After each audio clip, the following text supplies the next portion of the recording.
வணக்கம். பாரம்பரியமிக்க இந்து நாளிதழ் குழுமத்திலிருந்து ஒரு தமிழ் நாளிதழ் வருவது குறித்து ரொம்ப சந்தோஷம். ஹிந்து பத்திரிகை சின்ன வயசுலேருந்து நான் ஹிந்து பத்திரிகையோட வாசகர். ஹிந்து பத்திரிகை மூலமாக தான் எனக்கு வந்து நிறைய ஆங்கில சொற்கள் அறிமுகமாச்சு.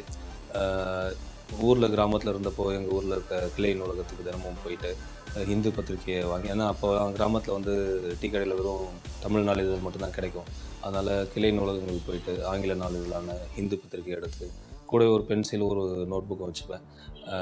ஒவ்வொரு வார்த்தையும் ஆங்கில வார்த்தை புரியாத வார்த்தையெல்லாம் குறிச்சிக்கிட்டு உடனே பக்கத்தில் அகராதி எடுத்து வச்சுக்கிட்டு அப்படி நிறைய ஒரு நாளைக்கு ஒரு 10-20 சொற்களை மனப்பாடம் பண்ண காலகட்டம்லாம் இப்போ ஞாபகம் வருது. ஹிந்து நாளிதழ் எப்பயுமே தரமான ஒரு இலக்கிய கட்டுரைகளை வெளியிடுவாங்க. இலக்கிய கட்டுரை மட்டும் இல்லை, அரசியல், விளையாட்டு, எந்த துறையாக இருந்தாலும், மருத்துவம், எல்லா துறையிலுமே, திரையுலகம் எல்லா துறையிலுமே ஒரு நடுநிலையான ஒரு அலசலான ஒரு கட்டுரை வெளியிடுற ஒரு நாளிதழ். இப்படிப்பட்ட ஹிந்து குழுமத்திலிருந்து தமிழுக்காக ஒரு நாளிதழ் வருவது ரொம்ப சந்தோஷம். ஹிந்து ஆங்கில நாளிதழில் என்ன தரம் இருந்ததோ அதே தரத்தை தமிழிலும் எதிர்பார்க்கலாம் என்கிற ஒரு நம்பிக்கையை இந்த நாளிதழ் விதைக்கட்டும். வெற்றி பெற என்னுடைய வாழ்த்துக்கள்.